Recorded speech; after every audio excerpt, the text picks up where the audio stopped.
Hoy quiero contarle una nueva historia, una misteriosa historia ocurrida en el fin del mundo. Sígame y deje volar su imaginación.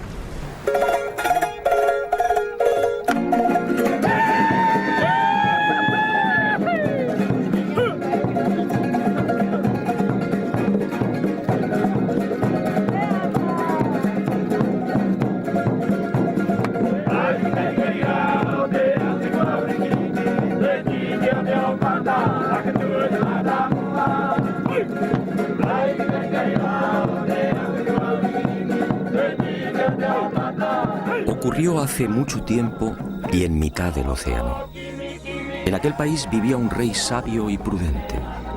Era hijo de los dioses y dotado de poderes excepcionales. Su reino era próspero y feliz.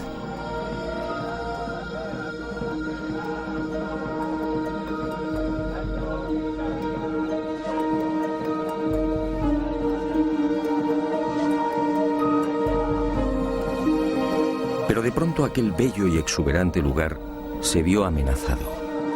La tierra empezó a temblar y la mar, embravecida, avanzó inexorable, devorando el pacífico reino. Y las tierras comenzaron a hundirse.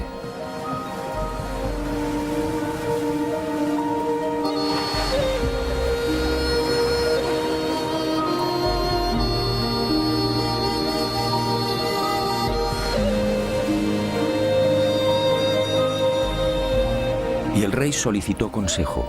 ¿Qué debía hacer? Uno de sus magos viajó en sueños por el océano y al regresar comunicó al rey que debía partir en dirección al sol. Allí encontraría una nueva patria. Y el rey envió 7 exploradores. Y al poco, aquellos hombres confirmaron la visión del mago. El rey entonces se hizo a la mar, y con él todo su pueblo.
Fue aquí en Anaquena, al norte de la isla, donde aquel rey sabio y prudente desembarcó por primera vez.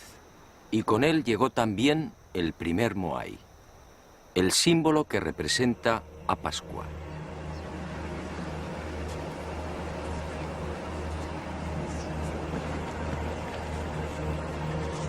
Mucho se ha escrito y difundido sobre estas colosales estatuas y el pueblo que las levantó. Sin embargo, esa amplísima bibliografía, más de 2000 volúmenes, no ha resuelto las grandes incógnitas que envuelven todavía a Tepito o Tejenua, el verdadero nombre de Pascua.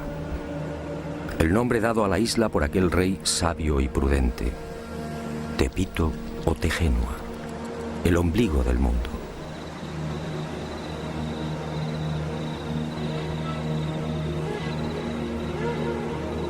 Científicos y especialistas no se ponen de acuerdo. ¿Existió en verdad aquel rey? ¿Se hundió la vieja patria? Si fue cierta la peregrinación por el océano, ¿cuándo se produjo? ¿Fue aquel rey y su séquito los primeros pobladores de Pascua? ¿Construyeron ellos los moais? Y de ser así, ¿por qué? ¿Cómo los transportaron?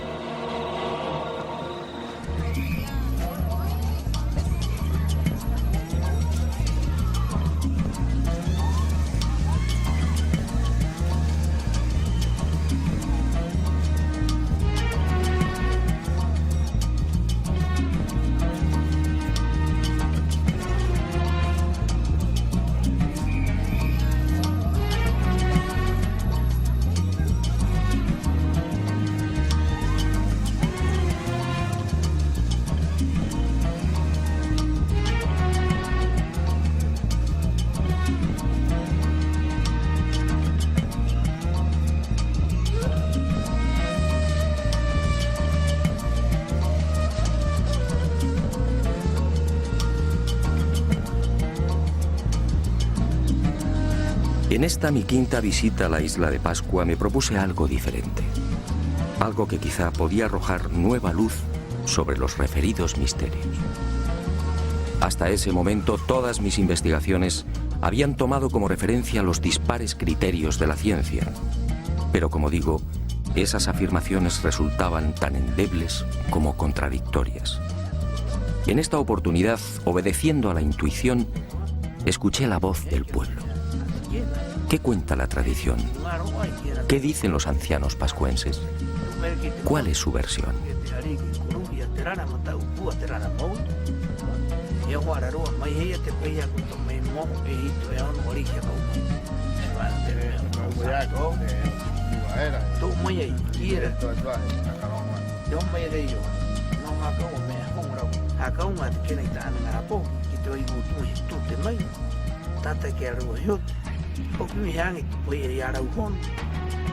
Para los pascuenses o Rapa Nui, la historia de su pueblo transmitida de padres a hijos no ofrece la menor duda. Todo empezó con aquel rey sabio y prudente. Se llamaba Hotu Matua y su primitivo reino recibía el nombre de Hiva Marae Renga. Allí vivía feliz en compañía de su esposa, Bakai Ajeba. Pero un día, Hiva comenzó a hundirse. Y cuenta la tradición que aquellas tierras fueron tragadas por la mar a razón de 40 centímetros por año. El joven rey Oariki, desesperado, envió diferentes expediciones a la búsqueda de nuevas tierras, pero todas se hallaban pobladas. Fue entonces cuando el mago y sacerdote Haumaka tuvo la visión de una isla situada hacia el este. En sueños, el gran dios Makemake lo trasladó hasta 3 islotes que se alzaban muy cerca de una isla deshabitada. Haumaka recorrió el lugar y regresó a Hiva, anunciando la buena nueva a Hotu Matua. Al día siguiente, 7 exploradores partieron hacia el nacimiento del sol. Alcanzaron la isla y descubrieron las pisadas de Haumaka en las rocas de uno de los volcanes. Al regresar a Hiva, los exploradores intentaron persuadir al rey para que olvidara aquella isla. Se trataba de un lugar pedregoso, sin casi vegetación y azotado por vientos huracanados.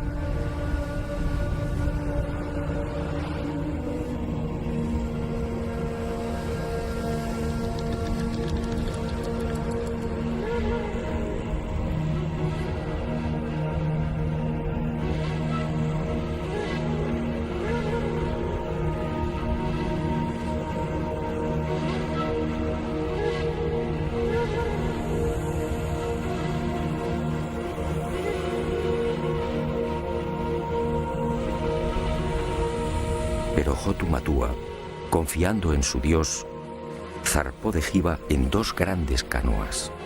En una viajaba el rey con 300 hombres seleccionados. En la otra, la reina con las mujeres.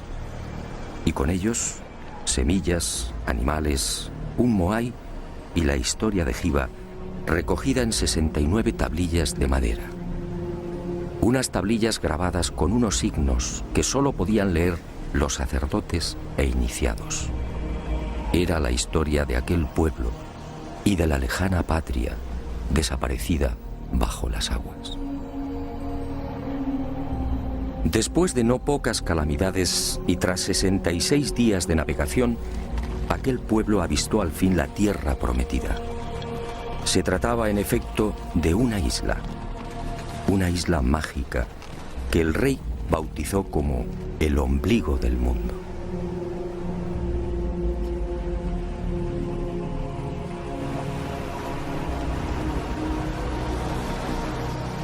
Tras rodearla, el rey y su séquito desembarcaron en una de sus playas.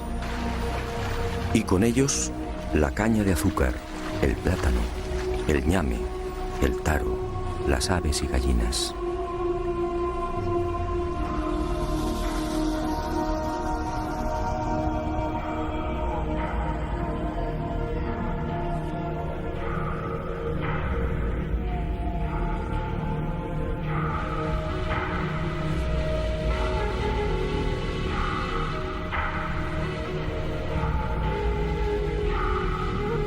Y junto al rey, junto a los artesanos, agricultores, pescadores, adivinos, sacerdotes, mujeres y niños, desembarca también el símbolo de aquellas audaces gentes.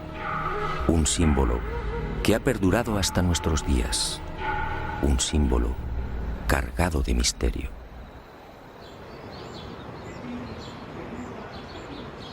Según los ancianos pascuenses, así dio comienzo la verdadera historia de la isla. Este fue el primer poblamiento humano, una migración obligada que se remontaría quizás al siglo V. Los Rapanui establecen esta fecha basándose en la lista de reyes que sucedieron al mítico Hotu Matua y que conservan con nitidez en la memoria colectiva. En total, dicen, la isla ha sido gobernada por 64 arikis, con una duración media de 25 años por reinado. Este cálculo nos situaría alrededor del año 400 después de Cristo.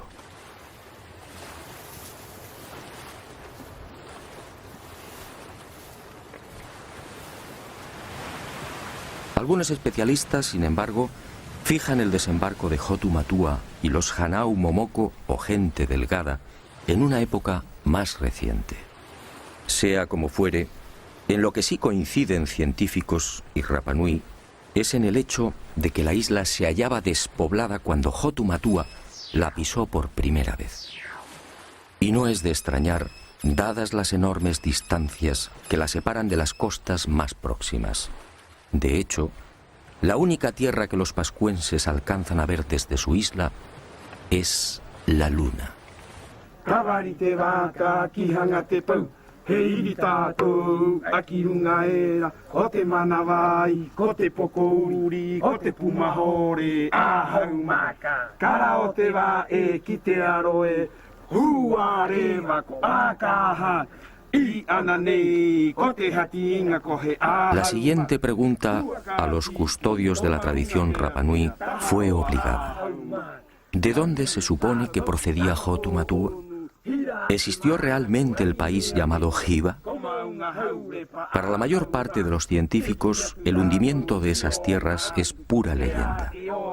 Para los pascuenses, en cambio, Hiva Marae Renga fue real. Así lo dice su historia. Y los ancianos cuentan que Hiva formaba parte de un gran continente situado hacia el suroeste y a 2 meses largos de navegación. Pero el océano se lo tragó y hoy solo es un lejano recuerdo. Y los Rapanui, agradecidos por el interés de aquel extranjero, fueron a revelarme un secreto que, según ellos, confirmaría lo que habían recibido por tradición oral. Según esta información, en la isla de Pascua existe un punto que señala directamente a Hiva, a la antigua patria. Al oeste de la isla, en efecto, se alza un grupo de moais conocido entre los isleños como los 7 exploradores. Los Rapanui aseguran que fueron levantados en memoria de aquellos 7 audaces súbditos de Hotu Matua, enviados por el rey para confirmar el sueño del mago Haumaka. Curiosamente, son los únicos moais que miran al mar.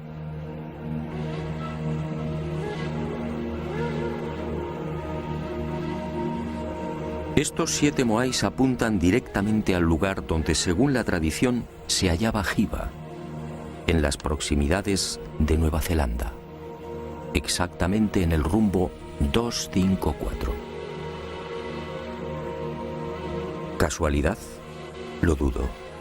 Para la ciencia, aquella primera oleada humana que llegó a Pascua tuvo que proceder de algún punto más cercano. Y algunos señalan las Islas Marquesas, al noroeste. Otros incluso aseguran que Hotu Matua y su gente pudieron navegar desde las costas del Perú o de la India. Los pascuenses lo niegan. Hiva, dicen, era parte de un continente que ocupaba una gran extensión en el Pacífico Sur. E inevitablemente surge la sombra de otra leyenda. ¿Se refieren los Rapanui a Mu, el legendario continente desaparecido?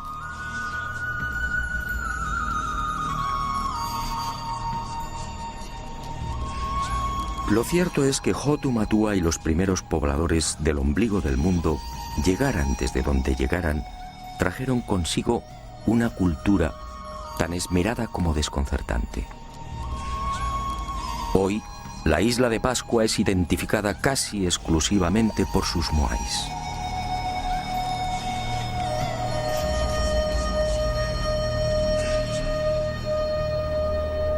Sin embargo, aquel rey y aquellas gentes delgadas eran portadores también de otros secretos y extraordinarios conocimientos. Una sabiduría incomprensible para aquel remoto siglo V. Según la tradición Rapanui, al segundo día de su llegada a la isla, Bakai, la esposa de Hotu Matua, dio a luz a su primer hijo. Se trató en efecto de un parto submarino.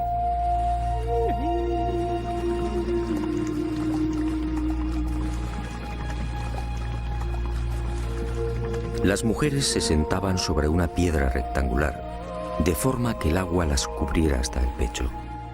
Y así nacían los bebés. Y uno se pregunta, ¿dónde lo aprendieron? ¿Cómo sabían de las ventajas de esta clase de alumbramiento? Fue en la primera mitad del siglo XX, y a título experimental, cuando algunos países nórdicos se decidieron a practicar el parto submarino. Y comprobaron que en estas especiales circunstancias, tanto la madre como el niño experimentan un menor sufrimiento. Los cambios de presión en el feto son casi inapreciables.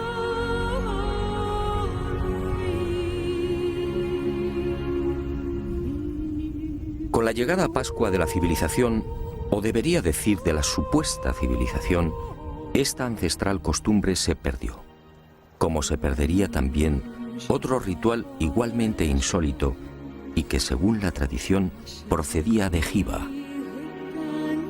Las embarazadas eran trasladadas a la ciudadela sagrada de Orongo.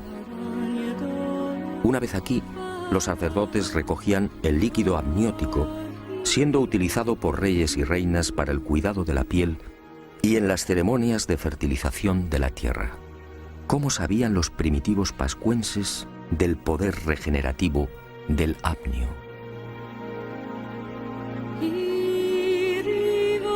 Aquella cultura efectivamente era mucho más sabia de lo que imaginamos. Pascua es una isla de origen volcánico, con un terreno hostil, pedregoso, casi permanentemente azotada por los vientos alisios y con un manto vegetal de apenas 50 centímetros.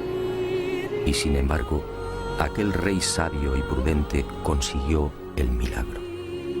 En Pascua floreció la caña de azúcar, el ñame, el plátano, el taro y el camote. ¿Cómo lo lograron? Muy pocos conocen el secreto del rey Hotu Matua. Al llegar a la isla, aquellos primeros pobladores construyeron decenas de invernaderos o manabais como estos. Y he dicho bien, invernaderos.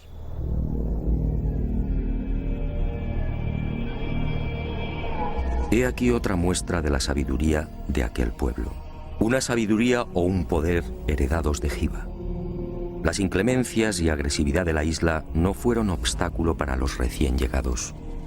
Y levantaron los Manabai, unos invernaderos excavados en el terreno de hasta 2 metros de profundidad y 20 o 30 de longitud. Un lugar que mantiene un especial microclima y que permite el crecimiento de toda suerte de frutos y hortalizas.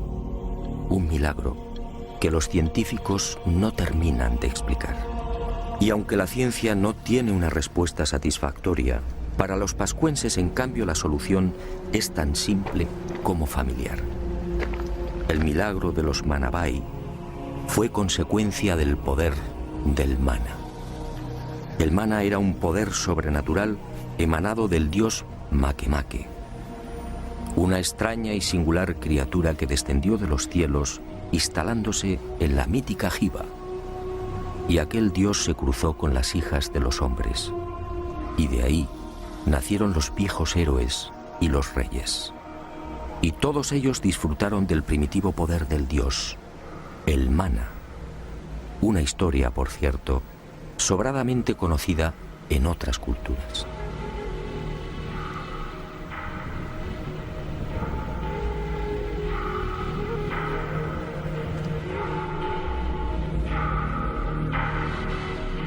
Y cuenta la tradición Rapanui que ese mana heredado de padres a hijos fue utilizado por reyes y sacerdotes en beneficio del pueblo. Ninguno de mis informantes supo explicar con precisión en qué consistía dicho poder sobrehumano. Todos, sin embargo, coincidieron en algo. Era como una fuerza, como una energía que modificaba personas y cosas. Cuando el rey extendía sus manos hacia la mar, peces y tortugas se multiplicaban, abasteciendo así a sus súbditos. Cuando el ariqui tocaba semillas o plantas, las cosechas prosperaban. Cuando lo hacía con los animales, la fuerza del mana los engordaba, acelerando la reproducción. El propio nombre del dios, Makemake, no es otra cosa que un apócope o supresión de letras de la primitiva designación de la deidad. Manake, Manake. Es decir, el que disfruta de un poder más que excepcional. En definitiva, según los ancianos Rapanui, fue gracias al mana como sus ancestros lograron transportar los grandes bloques de piedra que cierran los invernaderos. No importaba peso o volumen. El mana, dicen, los hacía levitar, venciendo así la gravedad. Y otro tanto sucedió con las extrañas construcciones que se alzan al sur de la isla, en el paraje conocido como Binapú.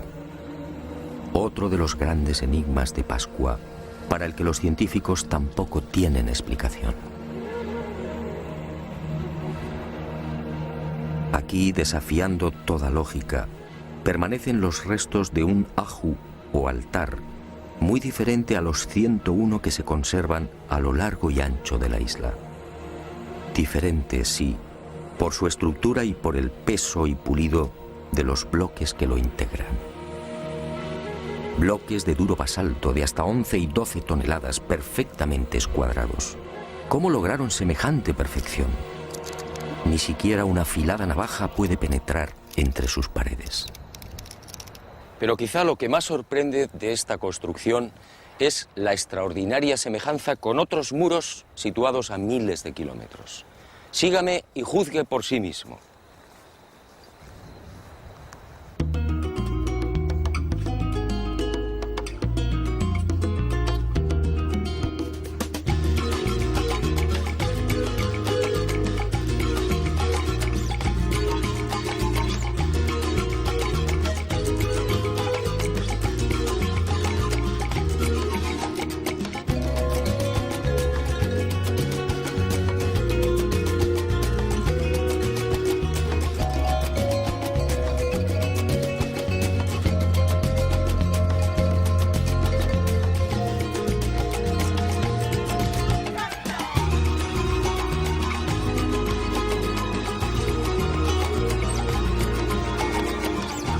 Fue el Inca Garcilaso en sus comentarios reales quien proporcionó el primer aviso sobre lo insólito de estas edificaciones en pleno corazón del Cusco peruano.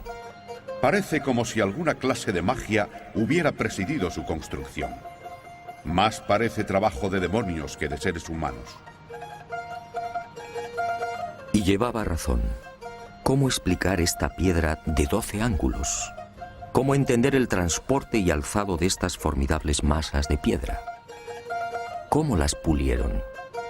¿Cómo lograron ese milimétrico encaje idéntico al de Vinapú en la isla de Pascua?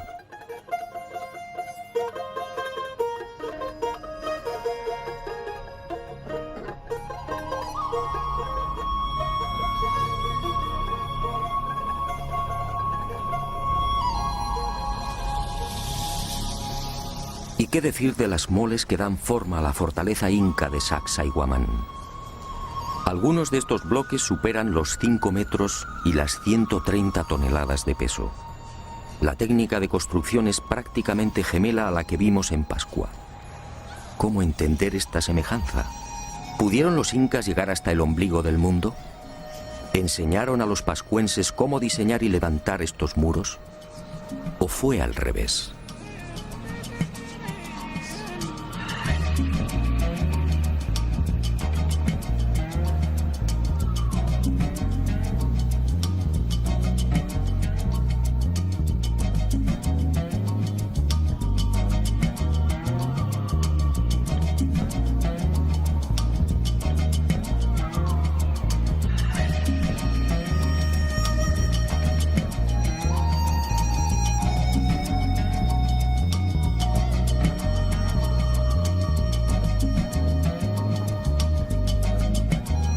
Y otro tanto sucede con los almacenes y tumba del rey Ranjai, en la ciudad etíope de Aksum.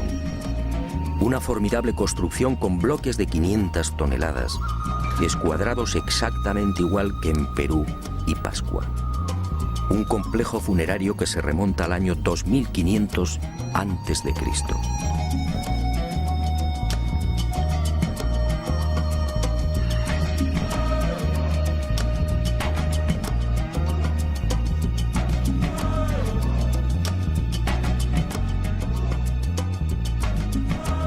Pero la sorpresa y el desconcierto se ven nuevamente superados cuando uno acierta a caminar por la meseta egipcia de Giza. Aquí, en el templo situado al pie de la Esfinge, las increíbles construcciones de Pascua, Perú y Etiopía vuelven a repetirse. Según la arqueología oficial, este templo fue edificado por el faraón Kefren de la cuarta dinastía, es decir, hace 4500 años. Curiosamente, tanto el diseño como la disposición y el pulido de estos formidables bloques son similares a los de Vinapú, Cusco, Sacsayhuamán y Aksum. Algunas de estas masas de piedra miden y pesan exactamente lo mismo que las de la fortaleza inca o la tumba etíope. Otras, con 9 metros de longitud y 3 de altura, superan las 240 toneladas. La perfección es tal que tampoco aquí es posible introducir la hoja de un cuchillo entre las paredes. ¿Cómo lo hicieron? Nadie tiene una explicación convincente. ¿Navegaron los antiguos egipcios o los etíopes hasta América del Sur y la isla de Pascua? No parece lógico. La distancia entre estos países y el ombligo del mundo es de más de 15.000 kilómetros. Pero entonces, ¿qué ocurrió? Por más que indagué, fue imposible hallar una explicación al enigma de la semejanza entre las construcciones de estas 4 culturas. En Pascua no existe vestigio alguno de las hipotéticas visitas de incas o egipcios. Para los Rapanui, los muros de Vinapú, destinados a sostener un moai de 23 metros, fueron obra de Hotu Matua o de sus inmediatos sucesores. Unos muros, dicen, que se hicieron realidad merced al mana.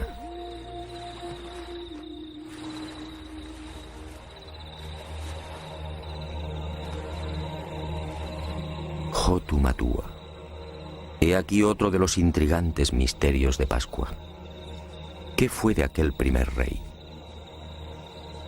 ¿Qué fue del Ariki que fundó la cultura Rapanui y que trajo el primer Moai? Según la tradición, Hotu Matua gobernó durante 20 años. Fue la época del máximo esplendor. Un periodo en el que se inició probablemente la construcción de las gigantescas estatuas y, sobre todo, el reinado del mana por excelencia. Todo en el soberano era mana, todo era sagrado. Nadie debía tocarlo. Su cabeza, cabellos y manos eran santos. No podía cortarse el pelo y tampoco las uñas. Sus manos solo tejían redes. Al morir, el cráneo era separado del cuerpo y adornado con pinturas o grabados.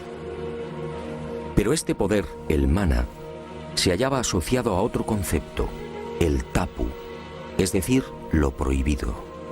Cualquier persona u objeto que pudiera tocar el rey quedaba maldito. Y el tapu, un concepto del que procede la palabra tabú, ha llegado hasta nuestros días en la isla del fin del mundo. El pescador, por ejemplo, no puede comer los peces que captura. Las mujeres y niños Rapanui tienen prohibido el consumo de atún durante la época estival. Los pascuenses no deben pisar el terreno donde se ha enterrado un cordón umbilical. Nadie podía ver al Ariki comiendo o durmiendo. Los infractores del tapu eran condenados a muerte bien por el aplastamiento del cráneo o bien por la introducción en el recto de una antena de langosta marina. Un suplicio extraordinariamente doloroso que conducía indefectiblemente a la muerte.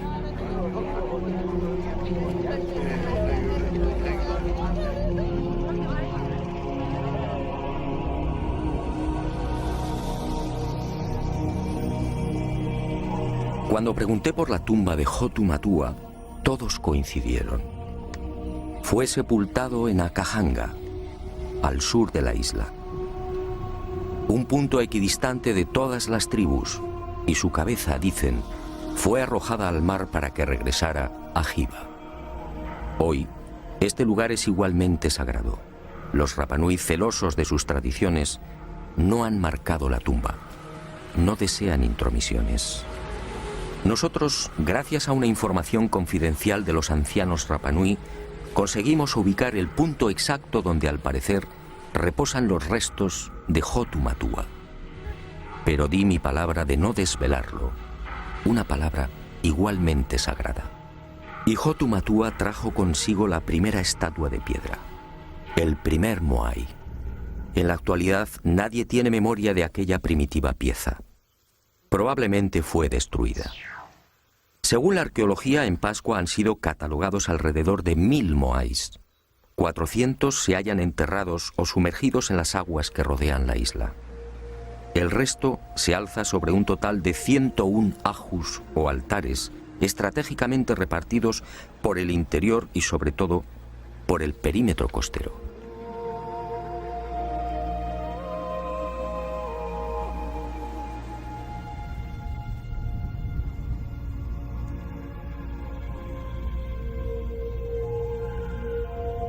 Como decía, es mucho lo que se ha dicho y escrito sobre el símbolo por excelencia de Pascua.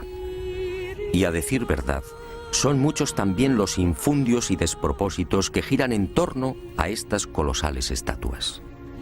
¿Fueron construidas por seres extraterrestres? ¿Fue Hotu Matua y su gente, como ha llegado a difundirse, una perdida expedición de la no menos mítica Atlántida? La verdad probablemente es otra. Los moais encierran aún algunos misterios, pero en mi opinión, nada tienen que ver con seres llegados del espacio.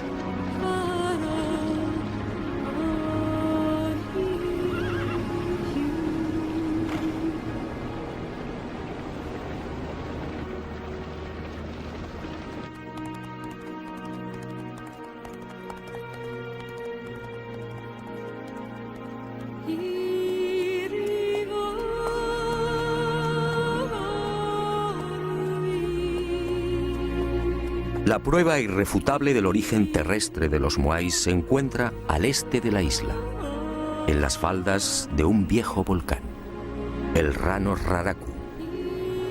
Aquí se han contabilizado 396 estatuas, muchas terminadas y otras en fase de ejecución.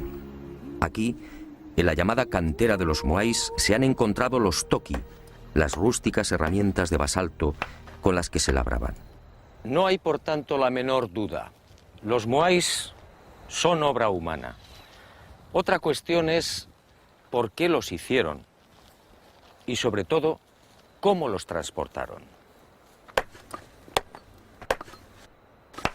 Para los científicos, una vez más, no hay seguridad. Para los pascuenses, en cambio, la finalidad de estos colosos de piedra está muy clara. Se trataba sencillamente de la representación de reyes o personajes notables de la comunidad. La estatua era trabajada en la cantera. Una vez concluida, se dejaba deslizar por la pendiente y encajada en una fosa. Allí se remataba la espalda y se esperaba a que el propietario falleciera.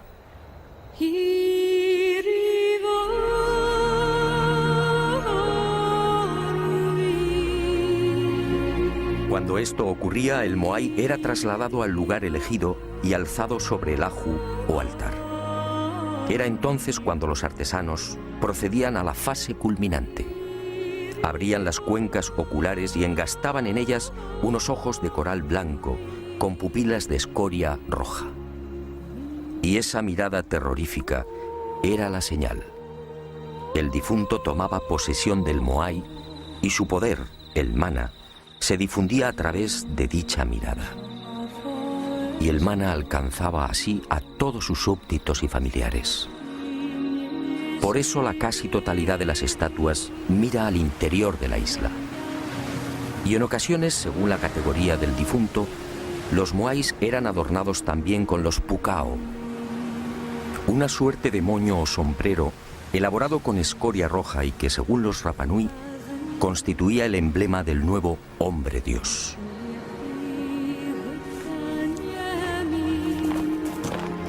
Y ahí, justamente, en el proceso de traslado del moai desde la cantera del Rano Raraku hasta su definitivo asentamiento, aparece el gran problema. El verdadero e irritante enigma que envuelve todavía a los moais. ¿Cómo los transportaron?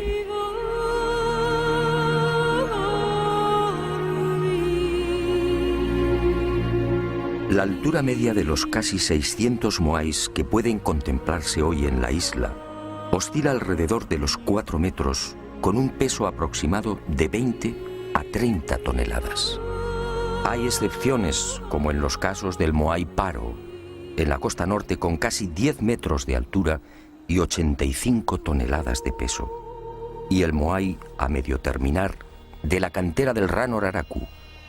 Este coloso de 22 metros de longitud habría llegado a pesar unas 250 toneladas.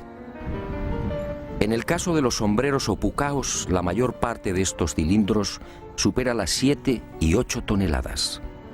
¿Cómo se las ingeniaron los Rapanui para trasladar semejantes moles a lo largo de la isla y para elevar los tocados hasta 5 metros de altura? Durante décadas, científicos como Malloy, Schwarzkopf, Thor Heyerdahl y otros se han esforzado por demostrar que el citado transporte de los moais no es en realidad un problema tan arduo o intrigante. Y han echado mano de las más peregrinas soluciones. Trineos de madera sobre los que descansarían las estatuas. Horquillas también de madera de las que colgarían los moais.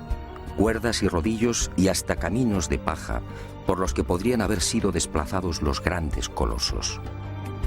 La verdad es que estas hipótesis no convencen. En algunos casos, ese supuesto arrastre habría exigido cientos, quizá miles de hombres. En otros, el uso de cuerdas o maromas amarradas al cuerpo de las estatuas habría dañado irremisiblemente la palangonita, la frágil piedra volcánica con la que fueron labradas. El ejemplo más claro lo tenemos en el moai de Tongariki. En 1982 fue expuesto en la ciudad japonesa de Osaka. Pues bien, A pesar del exquisito cuidado desplegado en su manipulación y transporte, las sogas lo dejarían marcado para siempre. Y me pregunto, si los antiguos pascuenses se valieron de cuerdas y rodillos para transportar los moais, ¿por qué ninguna de las estatuas presenta las lógicas rozaduras? Pero el gran fallo de cuantos han intentado explicar el traslado de los moais de forma convencional aparece al echar mano de la madera. ¿Rodillos? ¿Trineos? ¿Horquillas? ¿Estructuras en forma de V? Los científicos, al plantear sus hipótesis, dan por hecho que dicha madera era un bien abundante en la isla. Grave error. Los ancianos lo han repetido hasta el aburrimiento. Pero nadie les ha prestado atención. En Pascua, dicen los Rapanui, jamás hubo bosques. Y vulcanólogos y expertos en polen han terminado dándoles la razón. Hace 10.000 o 12.000 años, la isla padeció la última gran erupción volcánica. El Maunga Terevaca al norte entró en actividad y los ríos de lava arrasaron Pascua, sofocando cualquier vestigio de vegetación. Cuando Hotu Matua desembarcó en Anaquena, el ombligo del mundo era un paraje casi desolado. El único arbusto presente en la isla era el toromiro, de apenas 1,30 metros de altura y 30 centímetros de diámetro.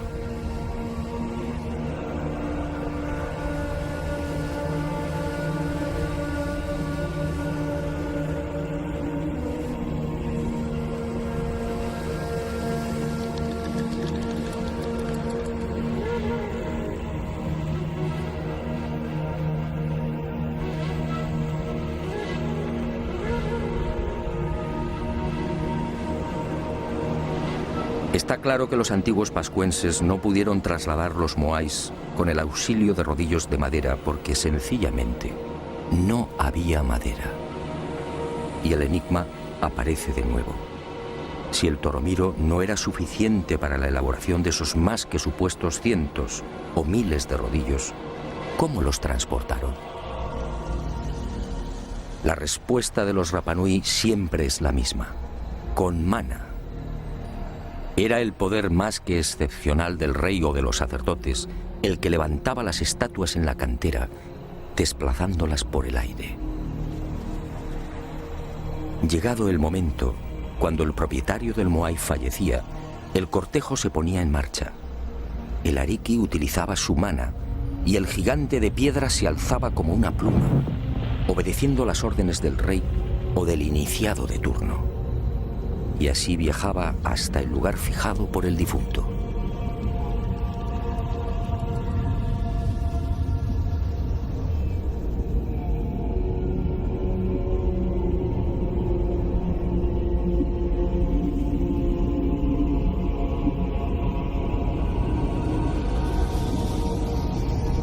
Así, aseguran los ancianos, se salvaban los accidentes geográficos depositando el moai en los ajus más inaccesibles, incluso en los acantilados.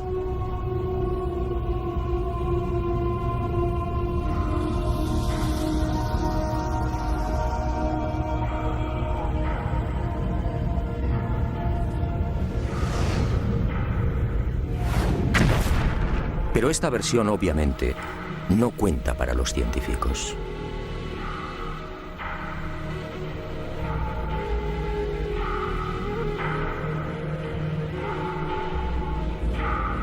La magnífica industria lítica de los pascuenses se prolongaría hasta el siglo XIII. En ese tiempo, como dije, fueron tallados 1 millar de moais. Fue la época dorada de la isla del fin del mundo.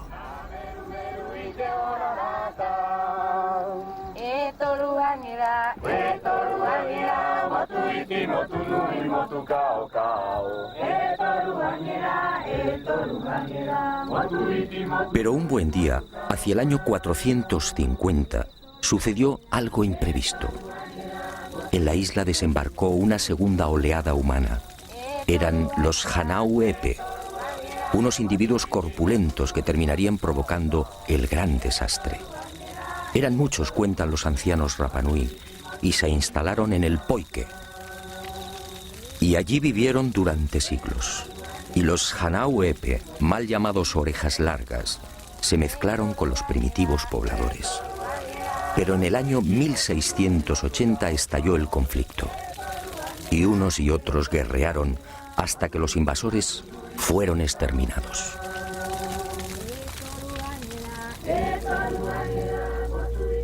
La isla no se recuperaría jamás de aquella sangrienta guerra. Y poco tiempo después, las rivalidades entre tribus y familias desembocarían en otra catástrofe. Una parte del pueblo se rebeló contra la tiranía del rey, ensañándose con los símbolos del poder, los moais. Y muchas de las estatuas fueron derribadas. Y así han permanecido hasta hoy. Fue el final de los colosos de piedra y del mana. Desde entonces, los moais solo son un recuerdo.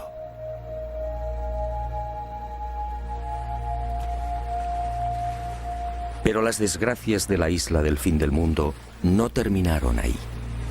A partir de 1722 el hombre blanco entra en contacto con Rapa Nui. Y durante un siglo, casi un centenar de buques arriba a las costas de Pascua. Y con ellos, la codicia, las enfermedades, la muerte y la esclavitud. En 1862, 7 barcos peruanos atracan frente a la isla y capturan a 1 millar de pascuenses. Todos ellos son trasladados a las islas Chincha y al interior del Perú, donde trabajan como esclavos. En 1877, Pascua se encuentra al borde del colapso. La población suma 111 personas.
Y con el destierro y esclavitud de los pascuenses se registra otro suceso no menos lamentable.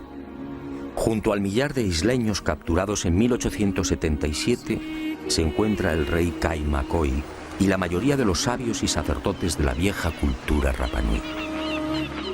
Todos mueren en las guaneras peruanas, perdiéndose así otro gran tesoro, el secreto de las tablillas Rongo Rongo.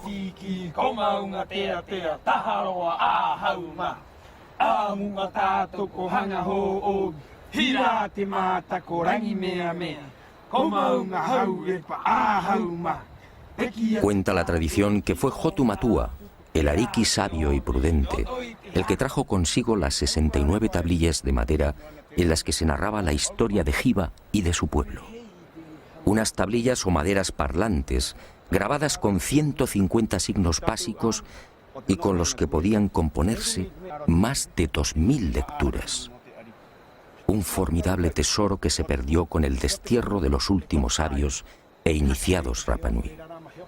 Hoy solo quedan 24 de estas tablillas repartidas por los más importantes museos del mundo. Su valor es incalculable. Algunas están valoradas en $2 millones. Aquí, sin duda, se explican muchos de los enigmas que todavía envuelven a Pascua. Aquí, según los ancianos Rapa Nui, en estos extraños símbolos se habla también del mana y del singular y poderoso dios Makemake, la criatura que bajó del cielo.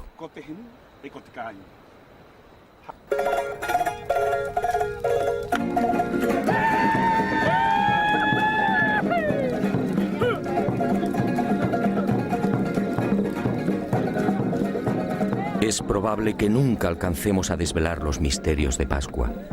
No importa. Pascua sigue conservando la huella y la magia de aquel tiempo y de aquellos hombres. Eso, en el fondo, es lo importante. Pascua, hoy, es una puerta abierta a la imaginación y a los sueños. La puerta más sagrada y benéfica con la que todavía cuenta el ser humano.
Pata